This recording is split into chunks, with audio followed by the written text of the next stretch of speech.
श्रावण के महीने में केवल शिव जी का अभिषेक करना है। कोई विचार करे कि श्रावण के महीने में मुझे 12 ज्योतिर्लिंग करना है, पर शिव महापुराण की कथा कहती है कि श्रावण का मतलब है श्रवण करना।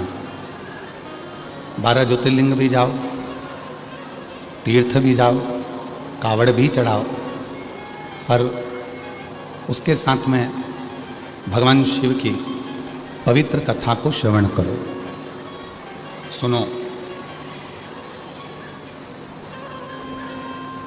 और जो भगवान शिव की यह पवित्र कथा को श्रवण करता है, सुनता है, मां शबरी अम्बा जी की भक्ति में, नवदा भक्ति में प्रथम भक्ति है संतों का संग करना। और संतों का संग कर कर भगवान की कथा को, भगवान के भजन को, भगवान के स्मरण को श्रवण करना। भगवान की अविरल भक्ति को धारण करना। हम क्या विचार करते हैं, शिव जी के मंदिर जाएंगे, एक लोटा जल चढ़ा देंगे, कावड़ चढ़ाने के लिए हम किसी तीर्थ में पहुंच जाएंगे, ज्योतिर्लिंग पर पहुंच जाएंगे। पर शिव महापुराण की कथा कहती है शिव को प्राप्त करने का सबसे सुंदर यदि कोई साधन है तो भगवान शिव की, शिव महापुराण की कथा को श्रवण करने बैठ जाओ, उससे सुंदर कोई साधन हो ही नहीं सकता।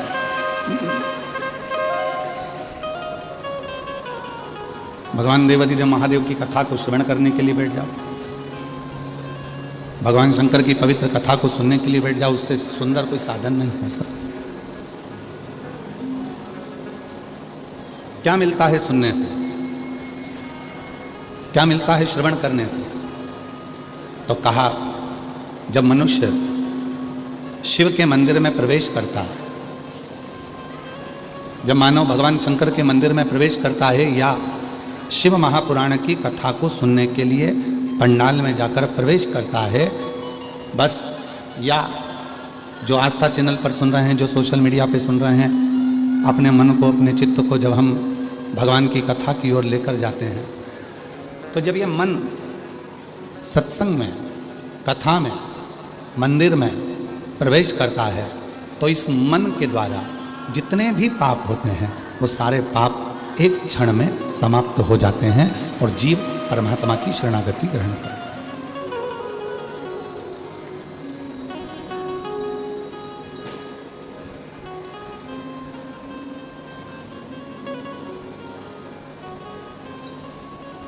और शंभु शरणे पड़ी मांगो घड़ी रे घड़ी, दुख काटो दया करी दर्शन आपो।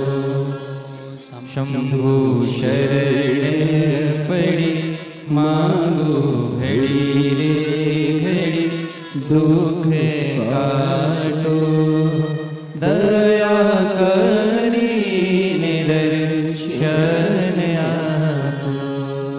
शंभु शरण पड़ी मांगो घड़ी रे घड़ी, दुख काटो दया करी दर्शन आपो।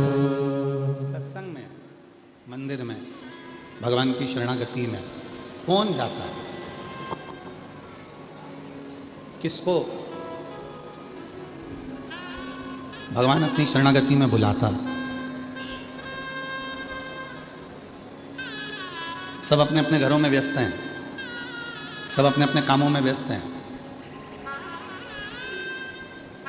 कोई अपनी फैक्ट्री पर है, कोई अपनी दुकान पर है, कोई अपने व्यापार पर है, कोई अपने कार्य में लगा हुआ है। माताएं भी सब अपने अपने कार्य में व्यस्त हैं, सब अपने कार्य में। पर यदि आप सूचना मिलने पर कि हमारे भिलाई में जयंती स्टेडियम में शिव महापुराण की कथा चल रही है, सूचना मिली, सबको मिली, पर इतने बड़े भिलाई में से भगवान उसी को अपने पंडाल में बुलाता है जो भगवान का रिश्तेदार होता है, शिव का रिश्तेदार। शिव का कोई संबंध उसका पुराना है।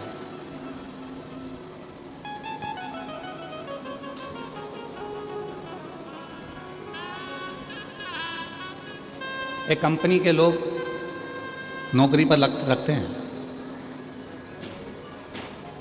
यहाँ की जो सरिया कंपनी होगी, लोहे की कंपनी होगी, तो यहाँ की जो कंपनी वाले होंगे वो कंपनी वाले भी बहुत सारे एजेंट रखे होंगे। उनसे कहा होगा कि हमारी कंपनी का माल लो और इस कंपनी के माल को बेचो। सीमेंट की कंपनी वाला है तो वो भी बेचता है, कपड़े वाला है तो वो भी बेचता है, लोहे वाला है तो वो भी बेचता है। सबने अपनी अपनी कंपनी बनाई है और उस कंपनी का माल सब बेचे। पर हर दुकान पर वो कंपनी का माल नहीं मिलेगा। कोई कोई दुकान ऐसी चिन्हित कर दी जाती है कि कंपनी का माल आपको यहाँ प्राप्त हो। उसी तरह भगवान देवाधिदेव महादेव ने भी आपको और हमको, जितने भी ये लाखों करोड़ों जितने भी शिव भक्त संसार में हैं, जो भगवान शंकर को एक लोटा जल चढ़ा रहे हैं, जो शिव के मंदिर जा रहे हैं, जो शिव पुराण सुन रहे हैं, या जिनका मन शंकर जी में लगा हुआ है, जो शिव को किसी भी रूप में भजते हैं, ये निश्चित है कि आप और हम उन शिव की कंपनी के हैं और उसकी कंपनी का कार्य चल रहा है। उसकी कंपनी क्या कर रहे हैं संसार सागर में आकर? आप और हम क्या कर रहे हैं? और हमें विश्वास है जितनी छत्तीसगढ़ की मेरी जीजियाँ बेटी हैं, जितनी छत्तीसगढ़ के मेरे जीजा बेटे हैं, जितनी बेटियाँ बेटी हैं, जितने बेटा बेटे हैं, जितने मेरे बुजुर्ग माँ बाप बेटे हैं, हमें भरोसा है, पूरा विश्वास है।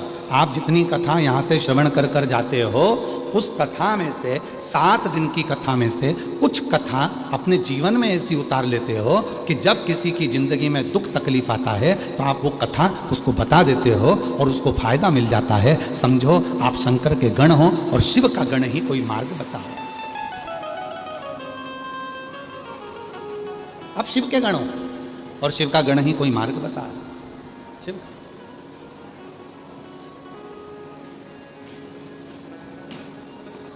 कितनी परीक्षा लेता है बाबा। हम गाड़ी में आ रहे थे तो श्री दया सिंह जी से हम कह रहे थे कि दया सिंह जी, भोले बाबा बिना परीक्षा के कोई कार्य होने नहीं देता है। तो दया सिंह जी कह रहे थे, गुरुजी जब से कथा चालू हुई है तब से रोज प्रतिदिन पानी की झड़ लगी पड़ी हुई है, पानी की। तो हम उनसे कह रहे थे कि दया सिंह जी, कोई पुण्याई होती है तब अपने क्षेत्र में जलवृष्टि अच्छी होती है। ये तुम्हारी पुण्याई है और इन शिव भक्तों की पुण्याई, जो इतनी जलवृष्टि हो रही है, ये शिव की उदारता, ये शिव की कृपा। और परीक्षा कितनी है हम आपसे पूछें, जरा उत्तर देना। जितने भी छत्तीसगढ़ वासी बैठे हैं और जितने भी भिलाई के लोग हैं, बाहर से आए हुए लोग भी, जितने शिव भक्त बैठे हैं, उत्तर दोगे? बोलो तो। तुम्हारे घर में शादी है, बारात आ रही है, बारात में 60 लोग हैं, 70 लोग हैं, 100 लोग हैं, पत्रिका बाटी है, 300 आदमी का खाना है, 300 आदमी का भोजन है, और तुमने पूरी तैयारी करी और उसी दिन पानी धड़ धड़ा के आ जाए।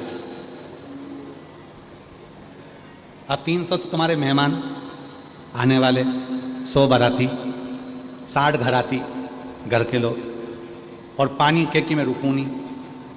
विचार करिएगा, व्यवस्था ठीक हो सकती है क्या? जम के बोलो जरा। नहीं। पर मैं भिलाई क्षेत्र के कलेक्टर, एसपी, एसएसपी और यहाँ के सभी अधिकारियों को और बोलबम सेवा समिति को और दया सिंह जी को साधुवाद देता हूँ कि 2 दिन से लगातार 1 मिनट के लिए पानी बंद नहीं हो रहा, उसके बाद भी व्यवस्था भगवान की कृपा से सुचारू चल रही है। सुचारू चल। और इतने टेंट भरे पड़े हैं, 1, 2, 3, 4, 5 टेंट में इतने भक्त हैं कि लोग छाता लगा लगा कर पीछे हैं। आस्था चैनल वालों जरा पीछे का कवरेज करिए। इतना टेंट भरा पड़ा है, उसके बाद भी लोग छाता लगा लगा के पीछे, पूरे के पूरे छाता लगा लगा कर पूरे लोग बैठे हुए। टेंट भरे होने के बाद लोग छाता लगा के चारों तरफ बैठे। ये शिव और ये भक्ति, तुम्हारा समर्पण, तुम्हारा स्मरण, तुम्हारा कीर्तन, तुम्हारा मंत्र जाप, ये खाली नहीं जाता, ये खाली नहीं जाता। जो जैसी भावना लाया वो वैसा ही फल पाया, खाली उसे लौटाया वो मन ही मन हर्षाया। और कर दिया माला माल काशी वाले ने लुटा दिया भंडार, काशी वाले ने लुटा दिया भंडार, काशी वाले ने लुटा दिया भंडार, काशी वाले ने दिया माला माल, काशी वाले ने लुटा दिया भंडार, काशी वाले ने। अब कैसे वो शिव तुमको जब इतनी परीक्षा ले रहा है, पानी गिरा रहा है, फिर भी तुम्हें कीचड़ में, पानी में वो बुला रहा है, बिठा रहा है, कथा सुना रहा है, और उस परीक्षा में तुम सब पास होते चले जा रहे हो, तो मेरा बाबा कुछ तो देकर भेजेगा आपको।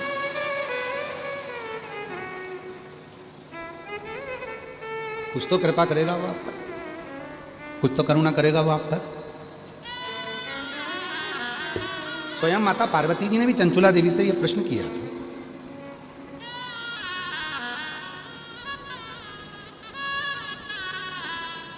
एक बार माता पार्वती जी ने चंचुला देवी से पूछा, चंचुला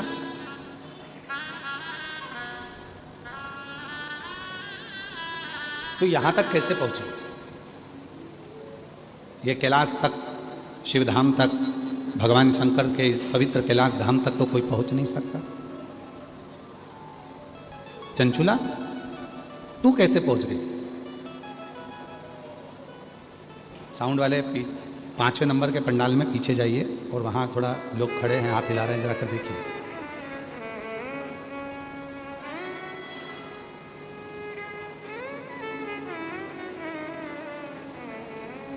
चंचुला, ए चंचुला,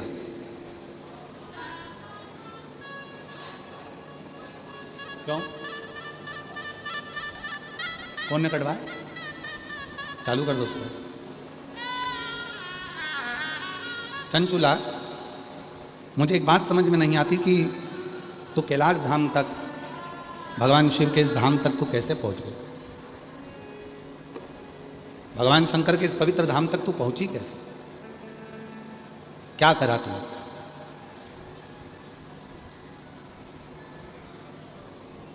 चंचुला बोली, मेरे जीवन का बहुत दुख है, बहुत दुख। कोई छोटा मोटा दुख मेरी जिंदगी का नहीं है, मेरे जीवन में बहुत दुख है, बहुत तकलीफ। और कल कथा में कहा था, जूते की दुकान पर एक जूता नहीं बिकता है, जूते की दुकान पर जोड़ी से जूता बिकता है। 8 नंबर का जूता लोगे तो 2 ही जूते मिलेंगे, एक इस पाँव का, एक इस पाँव। उसी तरह जीवन में जब हम जन्म लिए हैं तो हमारी जिंदगी में 2 ही चीजें हैं, एक सुख और एक दुख। और ये दोनों चीजें हमारे साथ में सब में चलती हैं। कोई करोड़पति बन जाए, धनपति बन जाए, वैभवपति बन जाए, सत्तापति बन जाए, बहुत दौलत का अधिकारी बन जाए, जिसके पास में खूब सारा पद मिल जाए, कुर्सी मिल जाए, प्रतिष्ठा मिल जाए, यश मिल जाए, और खूब वैभवपति हो जाए, और ये सोचे कि मेरी जिंदगी में दुख नहीं आएगा, तो ये तो व्यर्थ की बात, व्यर्थ। दुख तो आएगा, तकलीफ तो आएगी, कष्ट तो आएगा, और वो कष्ट को, वो दुख को, वो तकलीफ को कोई दूसरा भी नहीं मिटाएगा, उसको आपको खुद को मिटाना पड़ेगा, स्वयं। अपने को, खुद को उस दुख को समाप्त करना पड़ेगा, कोई दूसरा नहीं।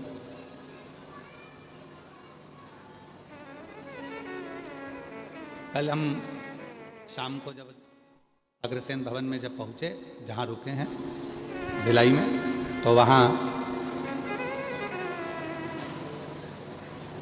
कोई शाम के समय पर बोल रहा था, गुरुजी मेरे कर्म भगवान ने ना जाने कैसे लिख दिए है, मेरे कर्म में भगवान ने दुख ही दुख लिख दिए।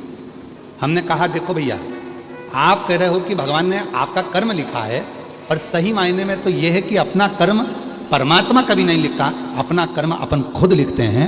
हमने जो पूर्व में करा होता है वो हम आज पढ़ रहे हैं, और जो आज कर कर जाएंगे वो हमें अगले जन्म में पढ़ना है।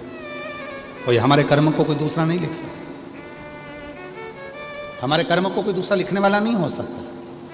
हमारे अपने कर्म को हम स्वयं लिखते हैं, स्वयं। इसलिए आपको कल भी कहा था कि मत बुरे कर्म कर बंदे वरना पछताएगा, भगवान की आंखों से तू बच नहीं पाएगा, तू बच नहीं पाएगा। अरे ओ अज्ञानी मत कर नादानी, अरे ओ अज्ञानी मत कर नादानी। तेरे कर्म का फल भी तू ही पाएगा, जैसा किया तूने तेरे आगे आएगा। मत बुरे कर्म कर बंदे वरना पछताएगा, भगवान की आंखों से तो बच नहीं पाएगा, तू बच नहीं पाएगा। चंचुला देवी कहती है कि मैं बड़ी दुखी हूं। पार्वती जी बोल रही हैं कि दुख तो मेरे को मालूम है, तेरी जिंदगी में कितना दुख है, पर तू ये मुझे बता कि तू यहां कैसे पहुंच गई, तो यहां पर पहुंची कैसे? लोग मरने के बाद इतनी जल्दी कैलाश नहीं आते, लोग मरने के बाद इतनी जल्दी कैलाश पर्वत पर शिव के धाम में नहीं आते। डीले कम कर दो थोड़ा। लोग इतनी जल्दी कैलाश पर्वत पर नहीं आते, इतनी जल्दी लोग मरने के बाद शिव के धाम नहीं आते। तुम इतनी जल्दी शिव के धाम कैसे आए? क्या कारण? चंचुला कहती है मैं एक ब्राह्मण की पत्नी हूं, मेरा पति है बिंदु। मेरी जीजियों बड़ी सावधानी से सुनना। आज कौन सा वार है? जम के बोलो। मंगलवार। सावन के महीने में मंगलवार का जो दिन होता है उसको मंगला गौरी की व्रत का दिन कहते हैं। हमें इधर का नहीं मालूम कि इधर मंगला गौरी व्रत होता है कि नहीं होता। होता है? आप लोगों का है व्रत? इधर साइड भी होता है मंगला गौरी? तो जितनी भी मेरी जीजियाँ मंगला गौरी व्रत कर रही हैं सबके चरणों को मैं नमन करता हूँ, प्रणाम करता हूँ।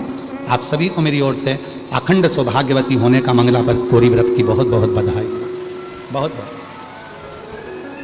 आज ये कथा मंगला गौरी व्रत के दिन इसलिए सुना रहे हैं जिससे जितनी भी मेरी जीजियाँ हैं जो जिस कामना से आई हैं, भगवान उनके हाथ का चूड़ा, पाँव की बिछुड़ी, मांग का सिंदूर, मस्तक की बिंदी मेरा भोले भंडारी मंगला गौरी व्रत की साक्षी में पूर्ण करे।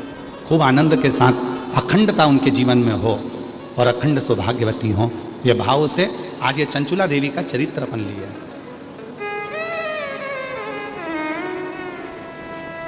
कौन? अच्छा ठीक है।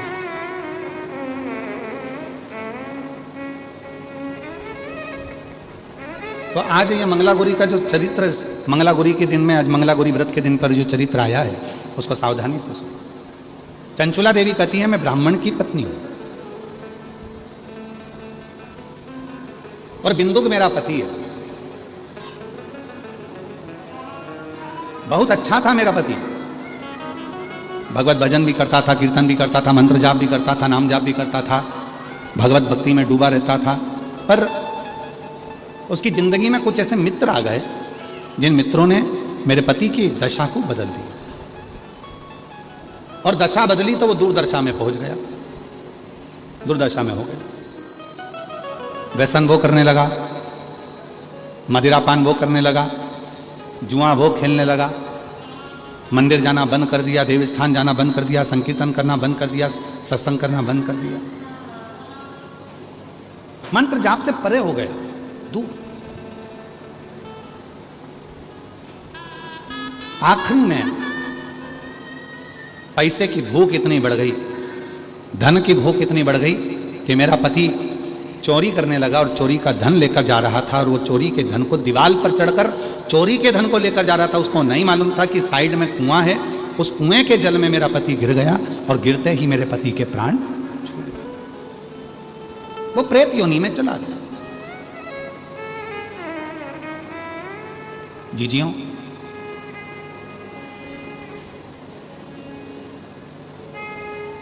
मंगला गौरी व्रत जो माताएं करती हैं उनको तो मालूम होगा कि श्रावण के महीने में मंगलवार के दिन यह मंगला गौरी व्रत होता है। कुंवारी लड़कियां भी करती हैं, शादीशुदा माताएं भी करती हैं, और जगत की जितनी नारियां हैं इस मंगला गौरी व्रत को अपनी कामना के लिए करती हैं। 16 चीज़ों का इसमें दान दिया जाता है, 16 वस्तुएं इसमें दान करी जाती हैं, 16 चीज़ें इसमें दान किए जाते हैं। चंचुला देवी ने जैसे ही देखा कि मेरा पति प्रेत योनि में पड़ गया और इस प्रेत योनि में पड़ने के बाद इसकी गति नहीं होगी, इसकी गति नहीं हो सकती, अब इसको प्रेत योनि से मैं मुक्त कैसे करूं? मैं क्या करूं? मैं क्या करूं कि ये प्रेत योनि से मुक्त हो जाए? मैं ऐसा कुछ कर दूं जिससे यह प्रेत योनि से छूट जाए, तो करूं क्या? गई, एक ब्राह्मण देवता के पास पहुंची और वहां जाकर उसने उनसे निवेदन करा। ब्राह्मण देवता ने कहा, तुम्हारी पति तो इतना गलत था, जुआ खेलता, मदिरा पीता, मांसाहार करता, वेश्यावृत्ति करता, गलत काम करता, तो उसको तो प्रेत योनि में जाना ही था। डीले कम कर दो, डीले कम कर दो, उसको तो प्रेत योनि में जाना ही था। अब उसके लिए क्या करोगी? चंचुला देवी ने ब्राह्मण देवता से कहा, बाबा मैं भी ब्राह्मणी हूँ, ब्राह्मण की पत्नी हूँ, पर बात इतनी सी है कि मेरा पति स्वप्न में आता है और बोलता है कि मेरी मुक्ति नहीं हुई, मेरा मोक्ष नहीं, प्रेत की योनि में पड़ा, भटक रहा। कभी वो मुझे श्वेत कपड़े में दिखता है, कभी मुझे वो सफेद वस्त्र में नजर आता है, कभी एकदम विकराल सा रूप रख लेता है, कभी उसके दांत बड़े नजर आते हैं, कभी उसकी बड़ी बड़ी आंखें नजर आती है, कभी बाल बिखरे नजर आते हैं, कभी उसका स्वरूप मुझे समझ नहीं आता, उसका स्वरूप क्या है? मेरे को समझ में नहीं आता कि उसका स्वरूप क्या है। मैं उसको जान नहीं पा रहा, मैं बड़ी दुखी हूं। ब्राह्मण देवता ने कहा कि अगर तुम्हारा पति प्रेत योनि में है तो उसके लिए तुम्हारे को मैं एक संत का पता देता हूं, संत के पास जाओ, उस साधु से पूछो। साधु के पास गई, बाबा जी मेरा पति प्रेत योनि में पड़ा हुआ है, उसकी मुक्ति नहीं हो रही है, उस मुक्ति का मैं जतन क्या करूं, उसकी मुक्ति का साधन क्या करूं, उसकी मुक्ति के मैं करूं क्या,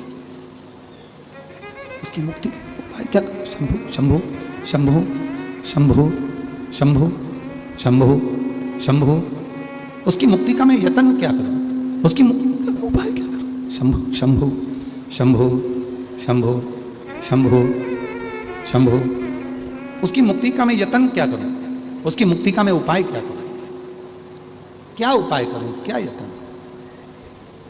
आप जो बताएं मैं यत्न करने को तैयार, मैं उपाय करने को तैयार। आप जो उपाय बोलोगे मैं वो उपाय कर लूंगा। संत ने कहा, उस तीर्थ में चले जाओ और उस तीर्थ में जाकर यज्ञ करो। वो यज्ञ 11 दिन तक चलना चाहिए, और 11 दिन तक अगर वो यज्ञ चलेगा और उस यज्ञ में तेरे पति को मुक्ति मिल जाए। एक यज्ञ करवा लिया चंचुला देवी ने, पर पति को मुक्ति नहीं।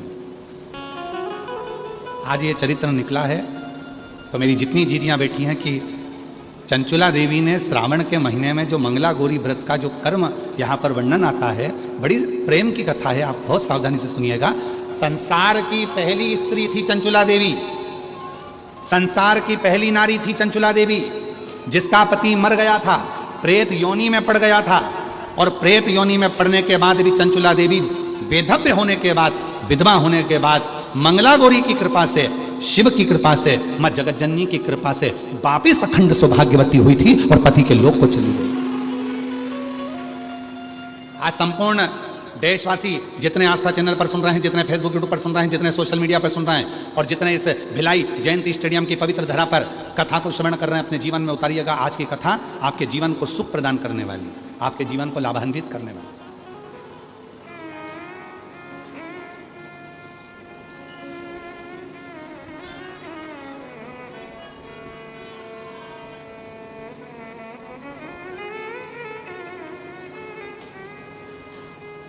गई चंचुला देवी तीर्थ में जाकर उसने यज्ञ करवाया, पर उस यज्ञ से उसके पति को मुक्ति नहीं। पति फिर दर्शन दिया और अब की बार पति आया तो वो एक छोटे से सर्प के रूप में उसके कक्ष में आ गया और कक्ष में आकर उसके जिस जगह पर वो जिस स्थान पर सोती थी उसी स्थान के कोने में वो बैठा गया। एक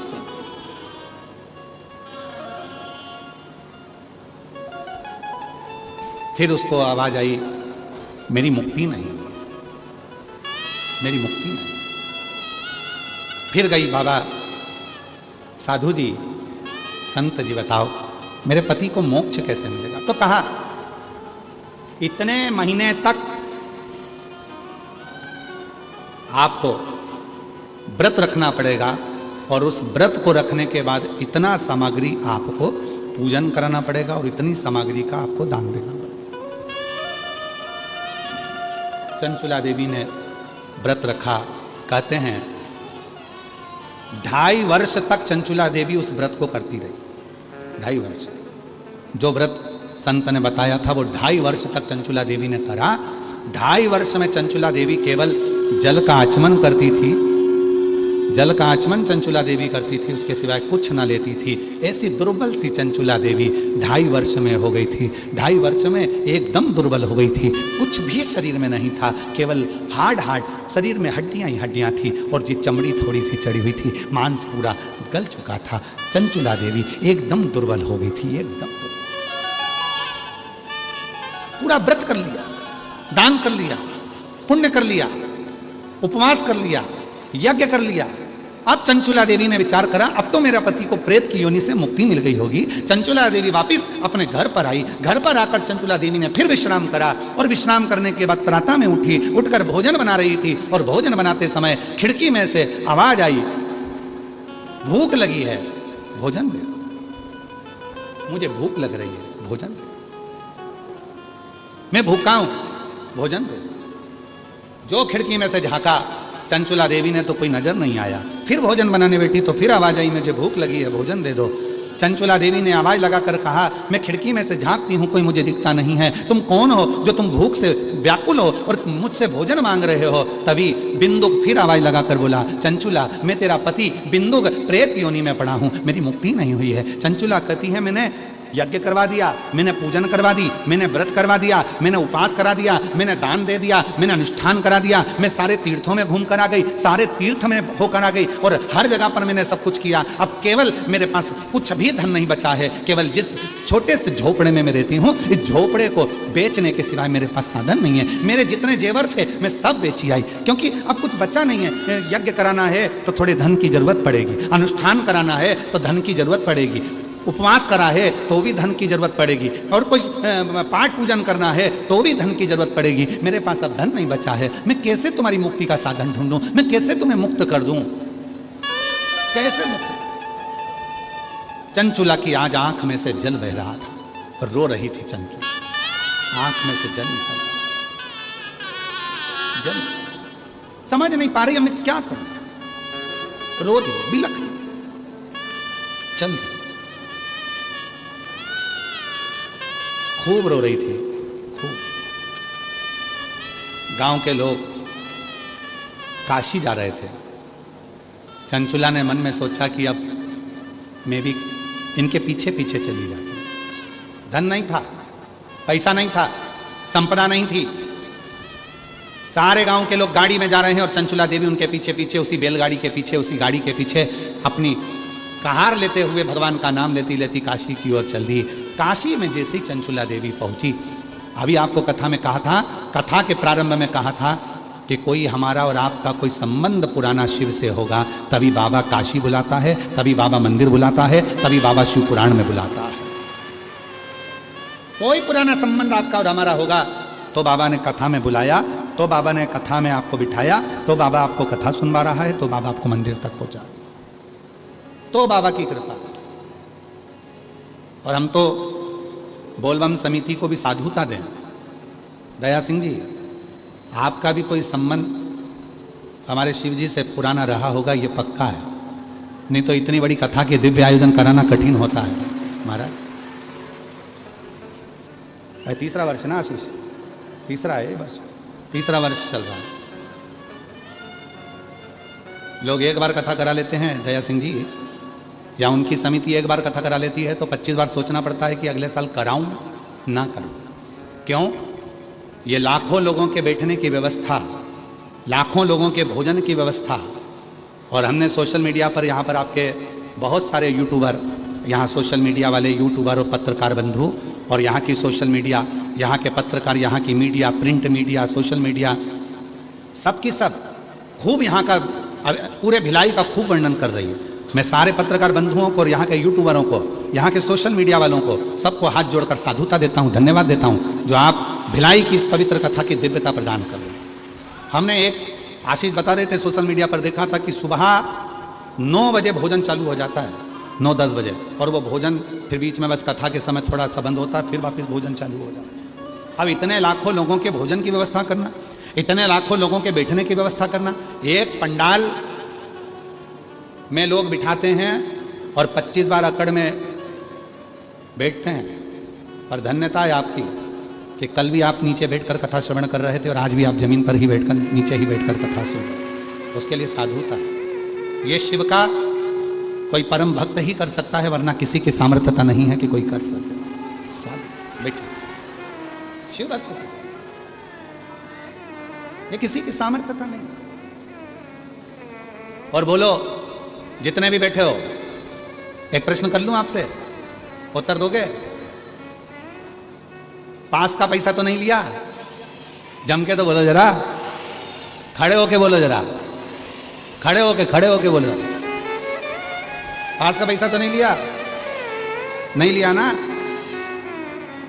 साधुता है। बैठिए, धन्यवाद बहुत बहुत। इसको कहते हैं सच्चा शिव भक्त, सच्चा उपासक। एक बार जोरदार ताली बजाओ। साधुता, इसी को सच्चा भक्त।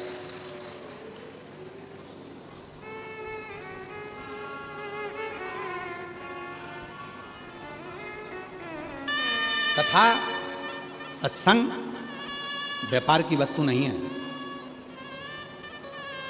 व्यापार की वस्तु नहीं है। कई लोग तो ऐसे भी हैं जो हमारा ही नाम लेकर धन भी ले लेते हैं। तो कथा, सत्संग, संकीर्तन व्यापार की वस्तु नहीं है, ये भगवान की अविरल भक्ति। चंचुला देवी चली, काशी में पहुंच गई। काशी पीछे पीछे जा रही है, सारे गांव के लोग जा रहे थे, सारे गांव के लोग के साथ में पीछे पीछे पीछे पीछे।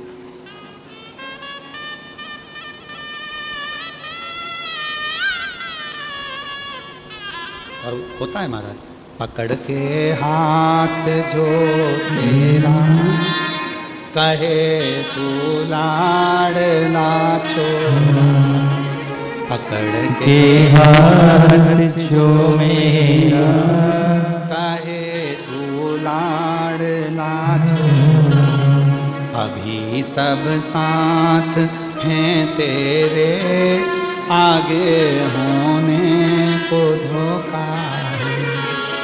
शिव भज लो, शिव भज लो, अभी भजने का मौका है। शिव भज लो, शिव भज लो, अभी भजने का मौका है। अभी भजने का मौका है, अभी भजने का मौका है, अभी भजने का मौका है, अभी भजने का मौका है। शिव भज लो, शिव भज लो, अभी भजने का मौका है।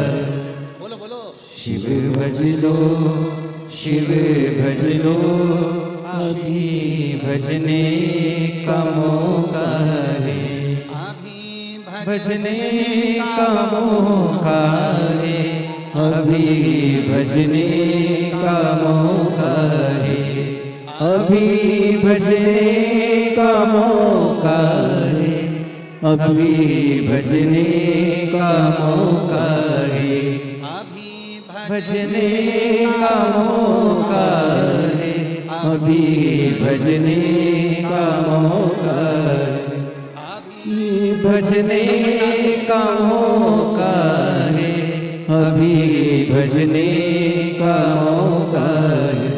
शिव भज लो, शिव भज लो, अभी भजने का मौका है। शिव भज लो, शिव भज लो, अभी भजने का मौका है।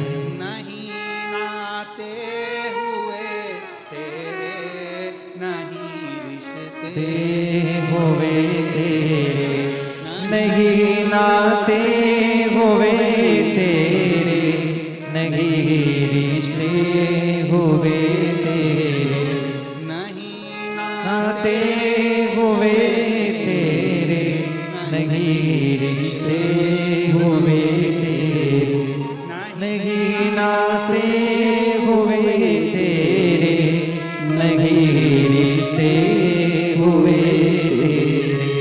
शिव भज लो, शिव भज लो, अभी भजने का मौका है।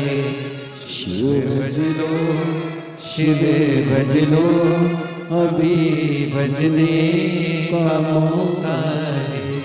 नहीं मौका ये फिर आए, जिज्ञासे शिव निकल जाए।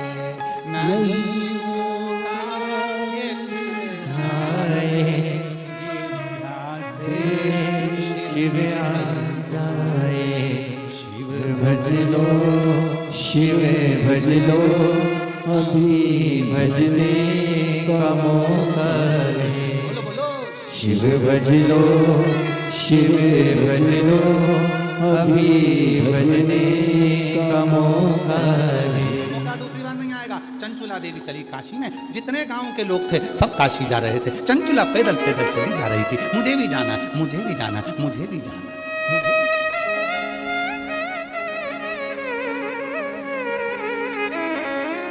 मुझे भी जाना। एक यूट्यूबर ने भिलाई जयंती स्टेडियम का एक वीडियो डाला है। 2 वीडियो हैं। एक पर 8 लाख लोगों ने देख लिया है और एक 6 लाख लोग उसको देख चुके हैं। 2 वीडियो ऐसे जयंती स्टेडियम के डाले। एक वीडियो है जिसमें 2 बहनें अब जगह संभालने के लिए लड़ रही हैं। जिस यूट्यूबर ने बनाया है, अगर वो यहाँ पर हो तो मैं उसको आमंत्रित करता हूँ बेलपत्री देने के लिए कि उसने कितनी सुंदर बात कही। पहले तो ये सुनो, उस यूट्यूबर ने क्या कहा। दुनिया के लोग प्रॉपर्टी के लिए लड़ते हैं, दुनिया के लोग गाड़ी के लिए लड़ते हैं, दुनिया के लोग सीट के लिए लड़ते हैं, दुनिया के लोग अपने नल के लिए लड़ते हैं। हमने जयंती स्टेडियम में पहले भक्त देखे जो अपने शिव की कथा के सुनने के लिए जगह के लिए लड़ते हैं। तो उस यूट्यूबर ने दोनों का लड़ाई दिखाया। अगर वो यूट्यूबर बैठा हो तो जरूर। और दूसरा यूट्यूबर है जिसने एक माताजी ढोलक पीट पीट के एक भजन गा रही है। 4-6 माताएं बैठी हैं और उन माताजी के 2 दांत हैं। तो जिन माताजी का भजन वायरल हुआ है वो माताजी को भी मैं आमंत्रित करता हूँ, वो यूट्यूबर को भी आमंत्रित करता हूँ। अगर वो बैठे हो तो वो भी है। वो बूढ़ी माँ पीली साड़ी में बैठी है और ढोलक पीट पीट के जो गा रही है, जो गा रही है। तो वो माँ अगर बैठी हो तो वो भी, और वो यूट्यूबर बैठा हो जिसने वो यूट्यूब पे डाला है, उस यूट्यूबर को मैं साधु का आए। हमारी ओर से उनका स्वागत है दोनों यूट्यूबरों का। और वो दोनों बहन जो लड़ रही थी जगह के लिए, वो भी बैठी हो तो आ जाओ, उनका भी स्वागत है, उनका भी स्वागत।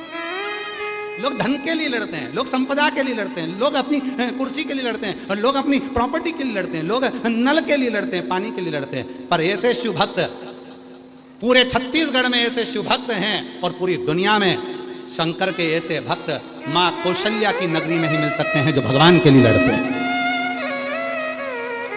ये कौशलपुरी में मिल सकते हैं, केवल छत्तीसगढ़ में। इसलिए छत्तीसगढ़िया,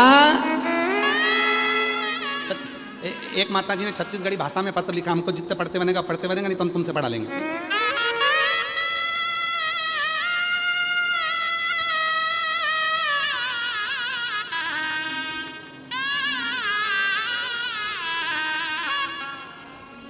देखो, हमारी गलती मत देखना हो, अगर हम कोई शब्द गड़बड़ हो जाए तो क्षमा करिएगा, ठीक है। पर हम प्रयास करेंगे। छत्तीसगढ़िया में पत्र उन्होंने लिखा है, तो हम भी उनके भाई हैं तो पढ़ के तो देखें एक बार, ठीक है। मोर नाम लीलेश्वरी बाई साहू है, आउ मोर पति के नाम चमन लाल साहू है। गांव मुंडपार, सुरगी, जिला राजनांदगांव, छत्तीसगढ़। कहीं बैठी हों तो आ सकती हैं, हाथ हिला सकती हैं। बाबा में एक लोटा जल के काय कहो, बाबा आज मैं जाने गुरुजी मैं व्यासपीठ के पांव परत हो। गुरुजी मैं आज बहुत खुश हो। गुरुजी आज भिलाई छत्तीसगढ़ के वाह कथा आए, मोर घर में बहुत परेशानी रही से। हमार घर का खपरा छानी वाला रही से। खपरा छानी वाला रही से मतलब घर जो है खपरा वाला, कबीलू वाला है ना, ठीक है। खपरा छानी रहीस रही है। गुरुजी हमार घर के सबो जन मंदिर में एक लोटा जल चढ़ाए बर जाए। गुरुजी बाबा भोलेनाथ के कृपा ले हमार घर खपरा छानी से पक्का घर मकान बन गया हो। मोर पति हाँ मिस्त्री काम करत रहिस्ता। बाबा के कृपा ले, बाबा की कृपा ले ई रिक्शा भी दिला दिस। मैं यहाँ आके बहुत खुश हूँ। दया सिंह भैयाला धन्यवाद जे हाँ 4 बार यहाँ कथा कराई सऊ। मैं 4 बार आए हो। धन्यवाद गुरुजी, हमला बाबा भोलेनाथ के बारे में बताया, अच्छा किया। और नीचे लिख दिया लुटा दिया काशी वाला ने लिखा, लिख दिया सियोर वाले ने और कर दिया अब इतना अच्छा पत्र लिखा है। जी पाई पे बेटी हो। मोर नाम लीलेश्वरी भाई साहब और मोर नाम पंडित प्रदीप मिश्रा। हाँ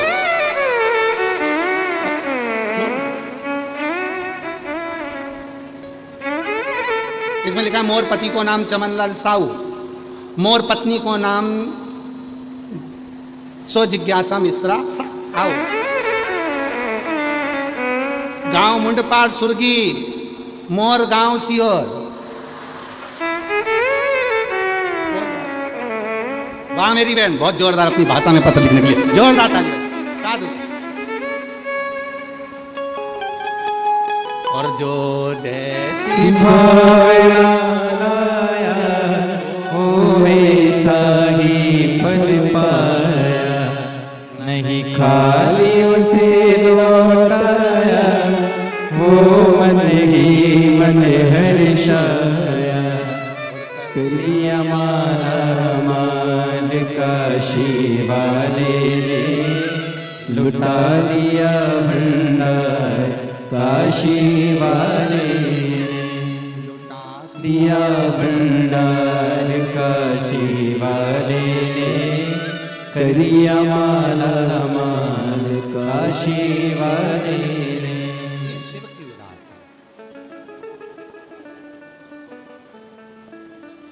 ये शंकर की उदारता और शिव की उदारता के बिना कुछ नहीं। शिव की उदारता के बिना कुछ नहीं। चलिए चंचुला देवी पीछे पीछे चलिए। चंचुला देवी और चंचुला देवी जब पीछे पीछे पीछे पीछे चली हैं, काशी के लिए जा रही हैं। कुछ भी नहीं है चंचुला के पास, ना भोजन के लिए है, ना पहनने के लिए, ना भोजन ना पहनने, ना ज्यादा वस्त्र हैं, ना ज्यादा आभूषण है, कुछ अजान दे राम बजाओ, जोरदार ताली बजाओ।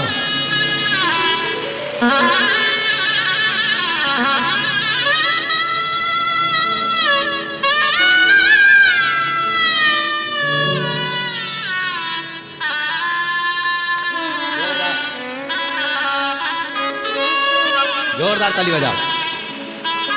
रात को 2-3 बजे तक ढोलक पीट पीट कर भजन गाती हैं, ऐसी माँ के लिए जोरदार ताली।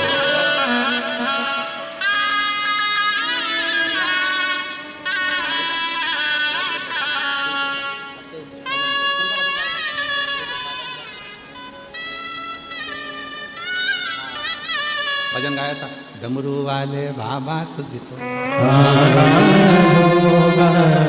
डम डम डमरू बजाना होगा, डमरू वाले बाबा तुमको आना। इधर आओ दया सिंह जी, जल्दी आओ, दौड़ के आओ।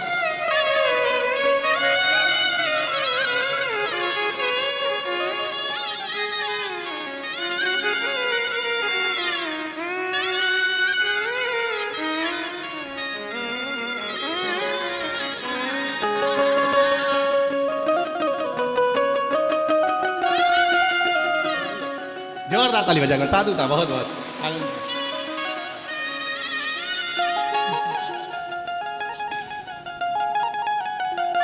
और जिस यूट्यूबर ने डाला था जो भी आया हो तो उसको भी आमंत्रित करने की तरफ से जरूर साधु, बहुत बहुत बधाइयाँ दोनों बेटियों, दोनों माता। डम डम डम बजाना होगा, माताओं ने भजन गाया था, उसी भजन को एक बार आप और हम दोहराते हैं। डमरू वाले बाबा तुमको आना होगा, डम डम डमरू बजाना होगा, डमरू वाले बाबा तुमको आना होगा, डम डम डमरू बजाना होगा। कावड़ लेके आएंगे सावन के महीने में, हम कावड़ लेके आएंगे, एक लोटा जल में अपने को चढ़ाएंगे, एक लोटा जल में आपको चढ़ाएंगे। नंदी के दर्शन देना होगा, भक्तों को दर्शन देना होगा, डम डम डमरू बजाना होगा, डमरू वाले बाबा तुमको आना होगा, डम डम डमरू बजाना होगा।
तो निराले बाबा रूप भी निराला, आप तो निराले बाबा रूप भी निराला, हाथ में त्रिशूल गले सर्पों की माला, हाथ में त्रिशूल गले सर्पों की माला, नंदी पे चढ़ कर आना हो